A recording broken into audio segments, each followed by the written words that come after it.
Hey guys, welcome to Math 4000, problem solving for Putnam. Some of you have taken this class a couple of times. Let me tell you one thing. The format will be different, as you can see. This is going to be an online class this time. It's not going to be like it was supposed to be. The way we're going to do it is in the following way. We will meet twice. It will be a live recorded lecture. On Tuesdays, we will have 1 hour and 20 minutes, a full class where that's more like a lecture. Well, I will talk about a topic. Anyway, we'll talk about this. I think you have already seen the schedule, right, by now on my website. And on Thursday, the format will be a bit different. Those 80 minutes will be divided in two parts. The first part will be 30 minutes, where you don't have to be logged, you don't have to be online, and you will have to solve some problems. The problems that are assigned by me before the class. Probably I will assign them. I don't know, maybe on Tuesday, after the class on Tuesday. And then in those 50 minutes, we will meet here online and we will talk the solutions of those problems. Those problems will come from my 4 worksheets. Some of you already know about those. I used to call them homework sheet. Yeah, there were 4 homework assignments, but now they will be called worksheets. And you will have to solve problems from those worksheets in those 30 minutes before the discussion. All right, let me get started. Today, it will be, well, for some of you, it will be boring, but anyway, I'll go anyway. So this is how we're gonna run our class, as you can see. And well, this is probably one of the 2 lectures with the presentation. Usually, it won't be any presentation. It will be, well, I will write on my notepad. Some of you already know this. They have seen in my previous classes. Well, okay, let's get started. So this is the Putnam Math 4000 problem solving for the Putnam competition. And for those of you who don't know about the Putnam, let me tell you what it is. So this class is designed to prepare you for one thing. Well, it will prepare you for many other things. Basically, it's like a problem-solving class. It's, in other words, it will teach you to come up with creative type of thinking in solving a problem. The problems that you will see in this class will not be standard problems at all. They'll be very complicated problems, very challenging, as you, and I will show you some examples of this. All right, let's talk about the Putnam. What is the Putnam competition?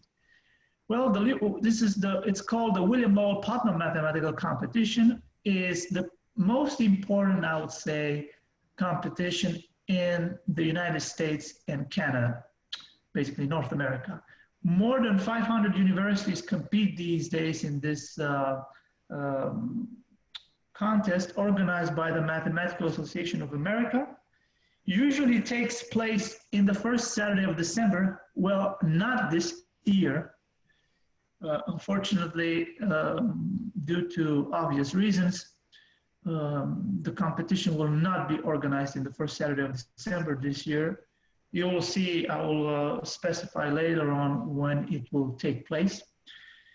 Well, the competition was founded in 1927 by Elizabeth Lowell Putnam in the memory of her late husband, William Lowell Putnam, and he was an advocate for intercollegiate intellectual competition. Well, the competition has been offered annually. It's a big tradition in the United States. That's why I said it's the most important competition. It was offered annually since 1938, well, with the exception of those years during the World Wars. And let me tell you more about this. Well, like I said, it's a competition, so there must be some winners there. And the top 5 individual scorers are named the Putnam Fellows, and each of them is awarded a prize of $2,500. But I don't think the money is that important. What it is important is that if you are one of the top competitors, you go basically to any graduate school you want, anywhere you want. In fact, it's not like they will want you to go to their, you have your pick, like MIT, Harvard, Stanford, Princeton, whatever. But even if you place in top 15 individuals, again, it's not like the money, but you'll receive some money, but again, the being in top 15 gives you the highest prestige. Many Putnam Fellows have begun to become distinguished researchers, mathematicians, some of them including some of the Fields medalists, as you can see here, Milner, Mumford, Quillen, or even laureates in, Nobel laureates in physics like Feynman and Wilson. Probably have heard of, I think you have heard more of the last 2 names rather than the first 3 names. Richard Feynman is a very, and also Wilson is, they're very, very famous. Now, let me tell you something about the history of the competition. Well, the first competition had only 163 individuals and only 42 teams. So it was popular, but not that much. It's not to the extent that it is now. Well, the number of participants exceeded 1,000 for the first time in 1961. So it grew bigger and bigger. When 1,094 individuals and 165 teams took part. Well, let me give you a comparison. For example, in 2011, there were 4,440 students representing 572 institutions and 460 teams. These were the highest record, well, back then, but now it grows even bigger. Now at least more than 5,000 students participate in the Putnam, easily more than almost 6,000. Well, like I said, the competition were suspended during the World War II. And in 1958, there were 2 competitions, one in the spring and one in the fall. Yeah, that was surprising. Yeah. As you can see, in 1980 and 1981, there were exactly 2,043 participants. Anyway, these are details. Let me tell you a bit about the history of our performers. Well, I've talked a bit about this. Like I said, there were many distinguished mathematicians that competed in the Putnam. Like I said, the Fields medalists, John Milner, David Mumford, Daniel Quillen, Paul Cohen, Thomson. For example, like I said, the physicists like Richard Feynman. Also, probably have seen the movie A Beautiful Mind, the Nobel Prize winner in economics, John Nash, who was the subject of A Beautiful Mind movie. He was fascinated with the Putnam competition while he was an undergraduate, but he always was disappointed because he finished in the second 5 of 147 individuals in 1947. Yeah, he was disappointed because he couldn't be at the very, very top. But anyway, he went on, he did his PhD, and the rest, as you know, it's history. He achieved many mathematical great results afterwards. Also, there were some computer scientists that participated in this competition, like Donald Knuth, who was the father basically of programming. He participated in 1959. Also, there were some other mathematicians and who also held some, who were presidents of the MAA or of the IMS, such as Gleason, Browder, Graham. By the way, Graham just died recently this year. Anyway, you can Google him. He's pretty famous for some Graham, so-called Graham numbers, and many, many other things. Other Putnam Fellows, as you can see here, if you go to graduate school, you will hear these names. They're pretty famous mathematicians. As you can see, this list. Well, not you can look at it. Okay. And now let me tell you something about, so I told you something about the history. Now I would like to talk about the structure of the exam. Right? The structure of the exam. Since 1962, the competition has consisted of 12 problems, usually numbered from, so there are 2 sessions. Each session has 6 problems. Usually the problems are usually numbered from A1 through A6 and B1 through B6. And each session has 3 hours. It's pretty intense. Basically, you'll have to solve, you'll have like 30 minutes for each problem, which is pretty rough because you have to think and also to write the problems in great details. Some of you have already seen by now, they're very picky with details, and the grading is extremely harsh. Probably have seen that already, some of you who have taken the Putnam. Well, usually the competition is, anybody can enroll from any undergraduate from the in the US or Canada who have not received a college degree can enroll can participate in this competition, and but there is no way you can take the Putnam more than 4 times. That's it. Some of the kids, they take it during high school, some of them, but they cannot take it more than 4 times, so it's not good for. So it's better for you to take it while you're an undergraduate.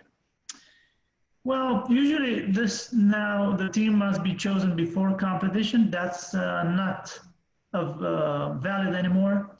Now, basically, the official team will be determined by the best 3 scores, individual scores. That's the official team. So this rule is not available anymore. I forgot to erase it. And this is important. The team rank is determined by the sum of the ranks of the team members. So one member having a bad day can greatly lower the team rank. So it's very important that all the 3 members have very similar scores so that the team can get a good result.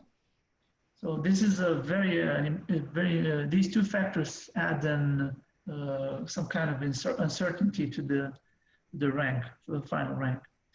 Now let me give you some Putnam statistics so that you can see how hard this competition is. I want you to look at it.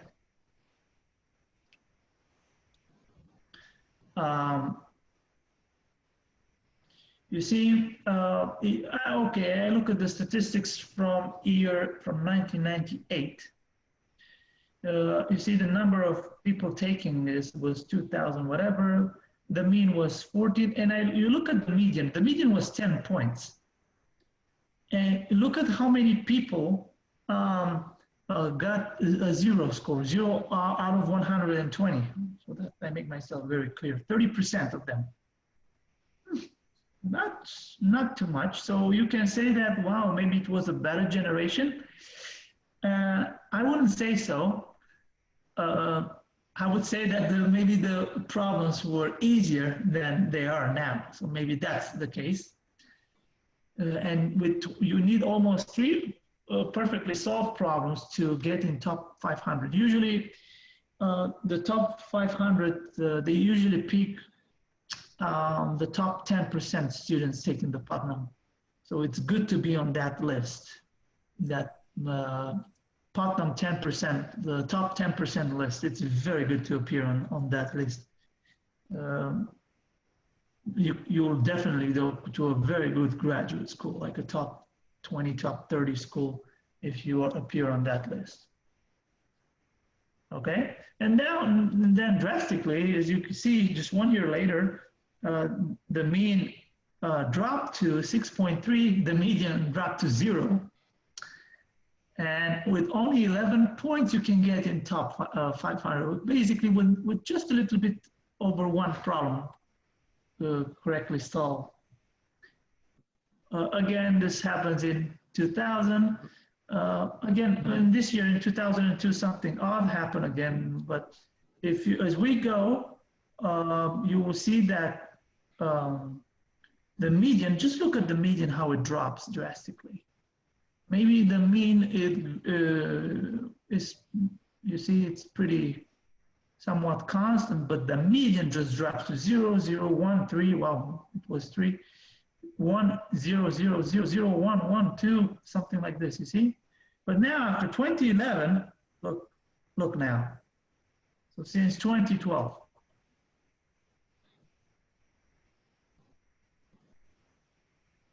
If you look at the 2012,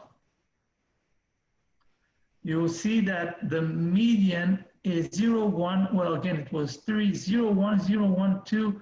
And I think last year I didn't put the statistics for 2019. I think the median was 1.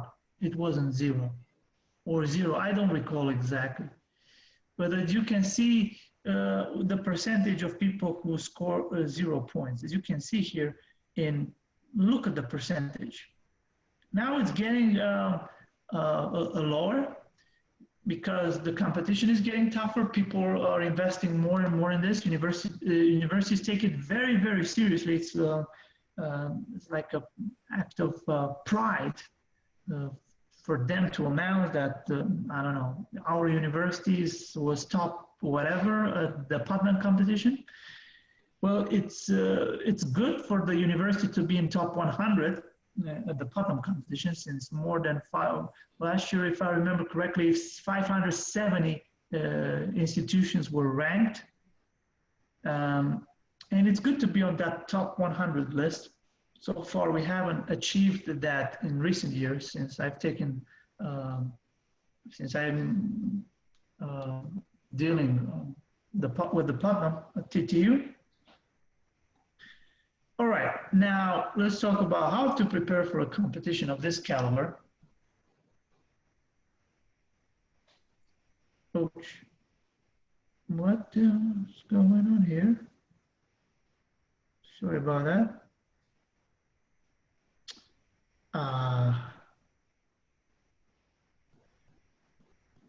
Wait, something happened with my...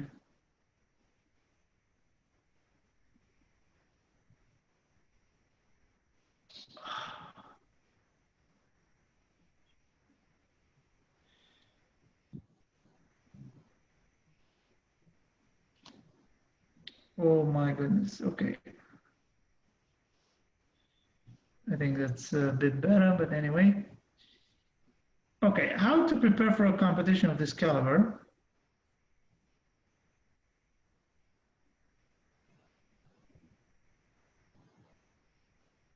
Well, what I would say is for you to work through problems, first of all, we need to have a look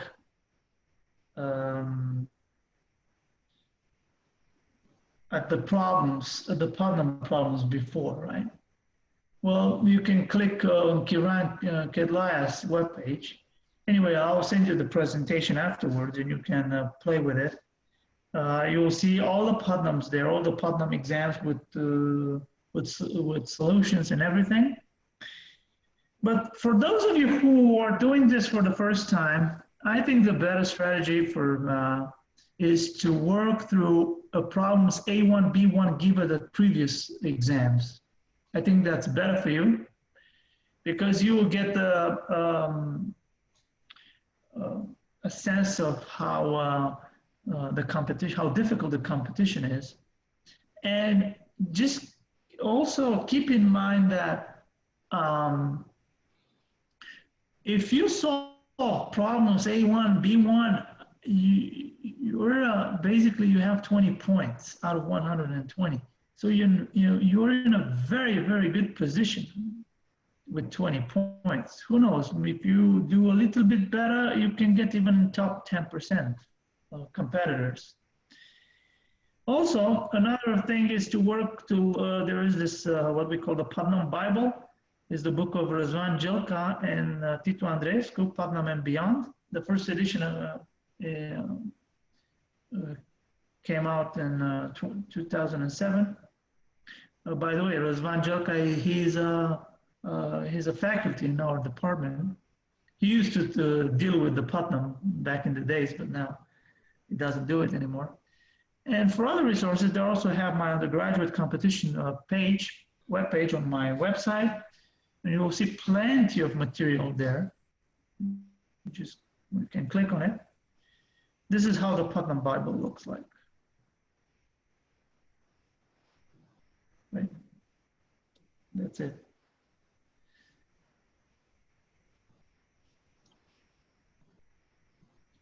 Right, this is the book. Anyway, let me give you an example of a Putnam, an easy Putnam problem. We'll discuss these kind of problems. I wanted to give you some examples, two of them with solutions, so that you can see that there are some easy problems in this. For example, this one, it was a Putnam B2. So it wasn't basically considered to be the easiest problem in the Putnam, but as you have seen in the year 2002, the mean and the median was quite high. Well, the problem reads as following. Given any 5 distinct points on the surface of a sphere, show that there exists a closed hemisphere that contains at least 4 of them. Well, when you look at this problem, it's a combinatorics problem. And the way you think of this is, well, you will see when we have our combinatorics class that this will require the so-called pigeonhole principle. Well, basically, if you have like n boxes and n+1 rabbits, and you want to place each rabbit in one box in those n boxes, then there exists at least one box with at least 2 rabbits in it. So it's pretty basic. So you take any 2 of the points and divide the sphere into 2 closed hemispheres along a great circle that contains those 2 points. And now it's quite clear when you apply the pigeonhole principle, one of the 2 hemispheres must contain 2 of the remaining 3 points. So that closed hemisphere contains at least 4 of those 5 points. Anyway, so that was a trick to divide the sphere into 2 closed hemispheres along the great circle. That was the trick. But there is something even easier than this. If you look at it, but I think this problem is more difficult to read than to solve. But as you read the problem, you know what to do. It says, I think the better way to do this is just to draw a picture. So the problem reads as following: inscribe a rectangle of base B and height h in a circle of radius 1, and inscribe an isosceles triangle in the region of the circle cut off by one base of the rectangle, right? With that side as the base of the triangle. For what value of h do the rectangle and triangle have the same area? Basically, you know what the area of a rectangle is, you know what the area of the triangle is, and the only thing you need to know is that the radius the altitude of the is h/2 plus the altitude of the triangle. So that's it. Basically, it just is the 2 have the same area. The area of the rectangle is b times h, and the area of the triangle is 1/2b times 1 minus h/2. And that's it. So you just solve, this is like an equation. We solve for h, and then you find h is 2/5. That was a problem. Yeah, but these are easy problems. Let me show you some other problems, and I picked some analysis problems because we will solve these problems in our Putnam lectures, or you will have to solve some of them in the seminar. Look at them. They're not hard to read, but definitely not trivial to solve, I would say. The first one, as you can see, these two, both of them are sequences of real numbers. The first one reads as, if I have a sequence, and as you can see, this recursion is given, it's this type of recursion where a sub n plus 1 is a function of a sub n. In our case, the function f of x is x plus e to the negative x. So when you have this type of recursion, you can basically study the asymptotic behavior of that function. But anyway, there are easier ways to do this. Well, I've done this problem many, many times in the Putnam seminar, but I will do it again. The question is, if this sequence, does the sequence an minus log n have a finite limit? That is the question. And as you can see, it was a Putnam B4. In other words, it's not considered to be an easy problem. But even a more difficult problem, B6 in 2006, in other words, what is considered to be the most difficult problem in 2006, reads as the following: let k be an integer greater than 1, and again, we are given a sequence, a sub n plus 1, again, and this is another function f of a sub n, where in this case is f of x is x plus 1 over the k root of x. So again, you can do some analysis to this function. And again, we're asked to evaluate the limit of that fraction. Anyway, you'll see there are some methods to do this. And now let me look at another two problems, two integrals.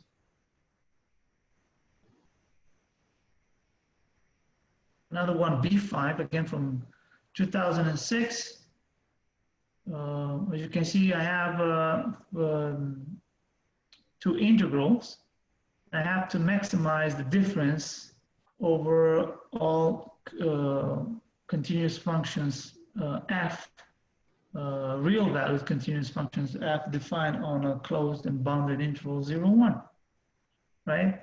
You will see there are some techniques here. You'll see some integrals, integral inequalities, and so on.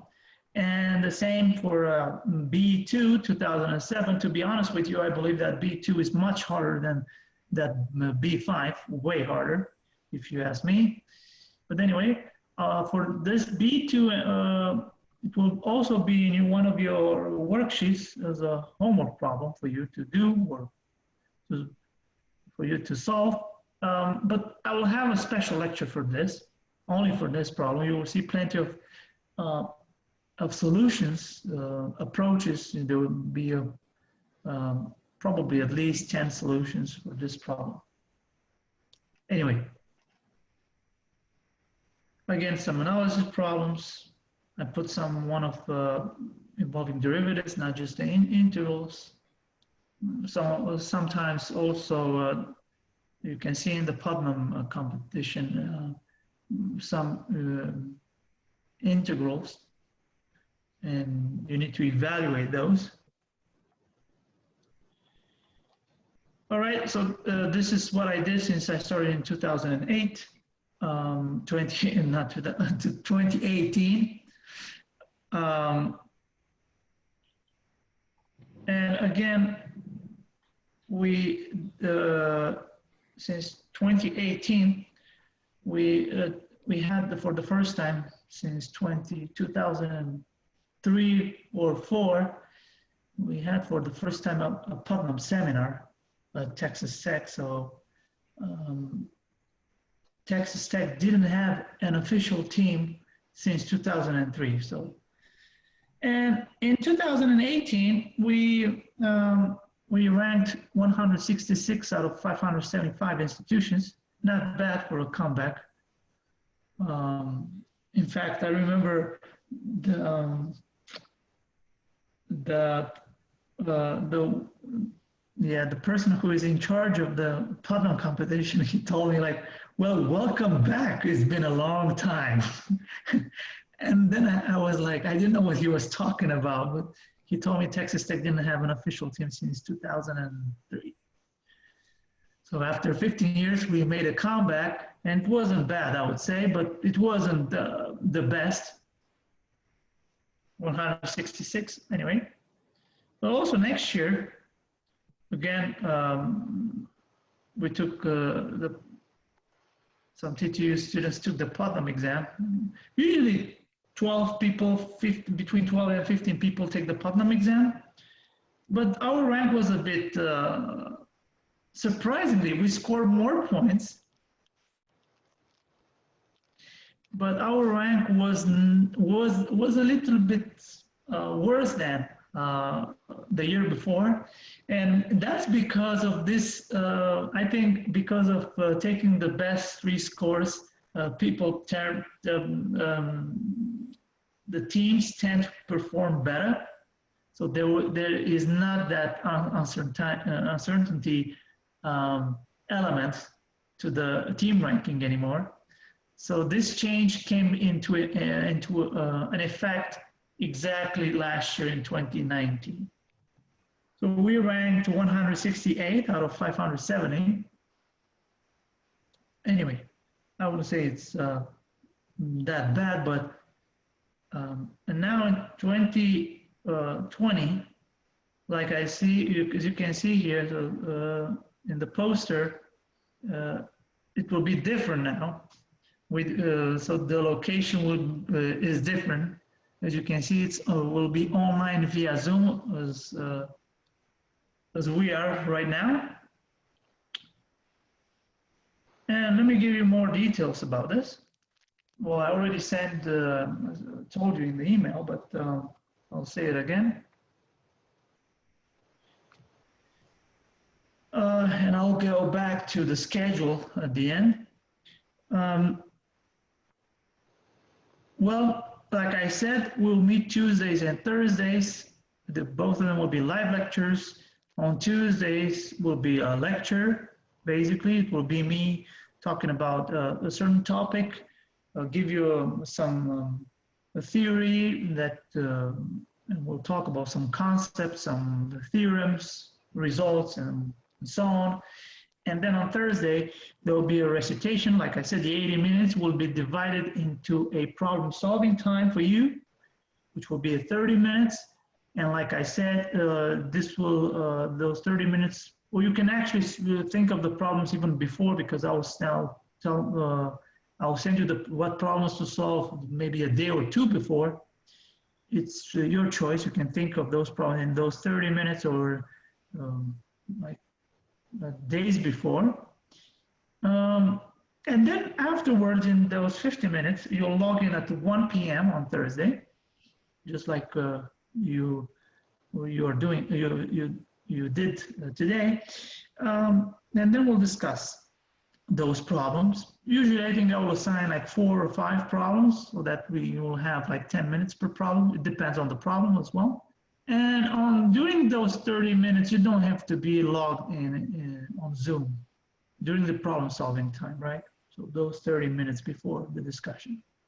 Like I said, the topics will range, you will see, from elementary, linear algebra, abstract algebra, real and also geometry, combinatorics, number theory, and so on.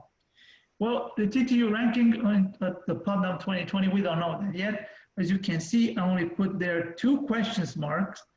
I'm implying that we will be in top, or I'm hoping that we will be in top 100 this year. Hopefully if the Putnam actually happens. If that's a big if, given the circumstance, that's a big if it happens. Well, I think it will happen, and I'll read a message. You will see it will happen, but it will if it happens officially anyway. And this is the message I would like you to read. It's also on the MAA website.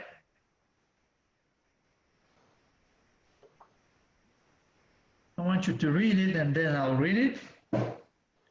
So this is the update for the 81st Putnam competition. As you can see, due to coronavirus crisis, most students in the US and Canada are unable to return to campuses this fall. Therefore, the 81st Putnam competition, originally scheduled for fall 2020, will be postponed until February 20th, 2021. If most students can return to campuses in the spring, the competition on that date can go forward in much the same form as in previous years. On the other hand, if most students are unable to return to campuses in the spring, the competition on that date will proceed in unofficial mode with no proctors, no prizes, no awards, but with solutions papers submitted for grading by participants themselves and scores reported back privately to the individual participants. So it's just going to be for the sake of glory for you, so that you can tell that, look, I scored this many points in the Putnam competition, but it was unofficial.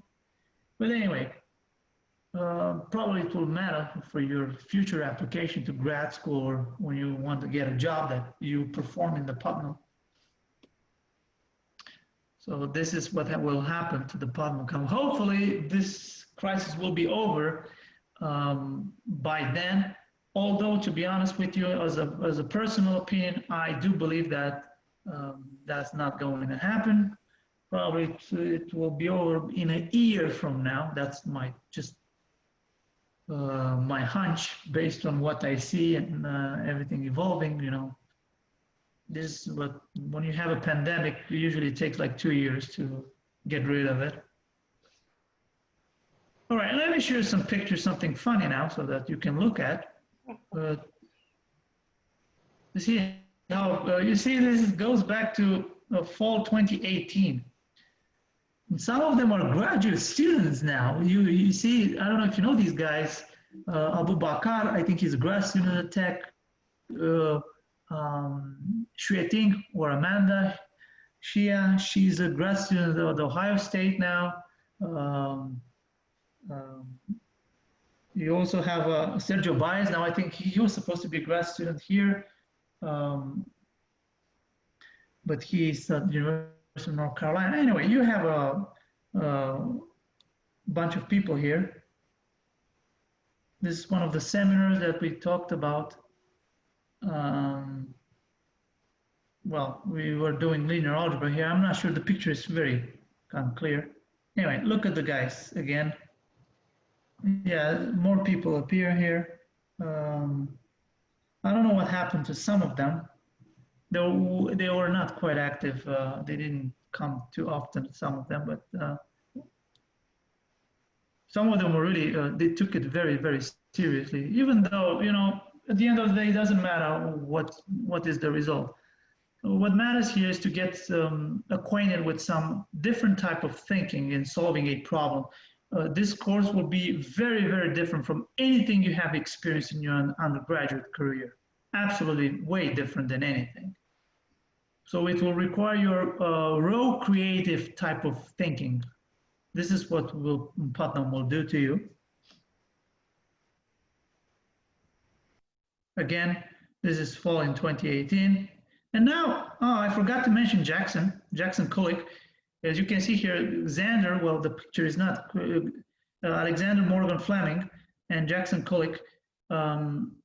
Again, they're both of them are graduate students at this point. Jackson, he's at Cornell, and Alexander Morgan Fleming, he's at the University of Pittsburgh. Both of them graduate students. They're trying to solve a polynomial problem, and they were talking to me about it. They actually spent like a couple of hours doing it anyway. And now here we go again. Look here, we have a rookie at this point. He's right here. Jack solving I think it was a limit of a sequence. Well, we went and talked. We had the seminar also in the spring. Again, Xander, he was showing me some problems. He was used to come to my office hours. And again, there are some people here. Some of them are graduate students now, most of them, in fact. Again, I don't know why I put so many pictures in 20. Well, you see, there are some people even from here. Yeah, look, Abby's here, and she's here as well. Can you see yourself in the picture? Yeah, I'm looking at my extremely hunched back.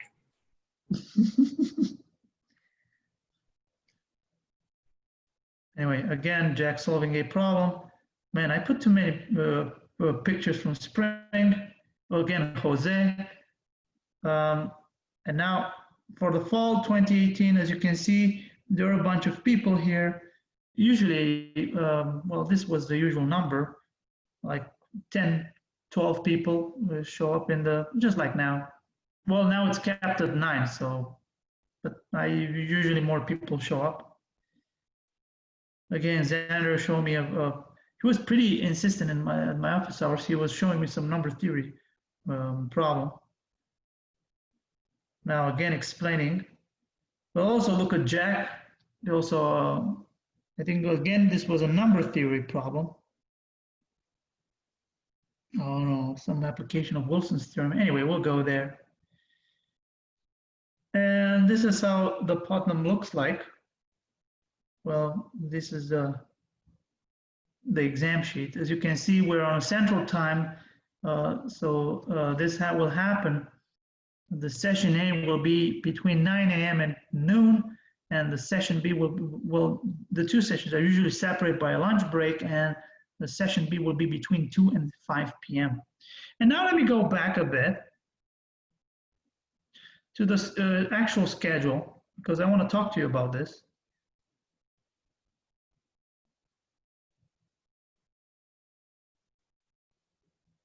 It's on my website, but I would like to talk about this. Well, I already sent you this. Well, the grade, like I said, don't worry about it. It's not important. Look, this is the detailed schedule. I would like to talk a few minutes about this. Well, this is week 0, how I call it, an invitation to the Putnam Competition. Basically, it's this lecture. Next week, we will do elementary algebra 1 and 2. There will be 2 weeks. As you can see, I give you what in the abstract, what we will cover. And as you can see, we're doing elementary algebra 1 and 2. Then we're veering towards geometry and trigonometry, then combinatorics, then number theory for 2 weeks, then abstract algebra only 1 week, then linear algebra for 3 weeks, and the real analysis, I decided to do it for 6 weeks. What I'm going to do is the following. As you can see here, I'm going over the semester. So those of you who don't want to attend after the semester is over, it's fine. I'll do it anyway. I'll do it even if it's one of you. So what this course is for those of you who are passionate about this. Anyway, it doesn't really matter. You can be at home. You just have to log in. That's one of the main benefits of doing lectures online, that you can be anywhere. So I will just send you the email, the link, and you'll be like, okay.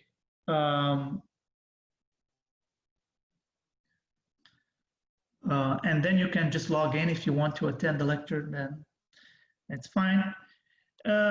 Well, I want to take advantage of this because also the Putnam has been postponed and we have more time to cover more stuff. That's one thing. And the other thing is that well, we have more. And the other thing is that, what was it? Anyway, I forgot what I wanted to say.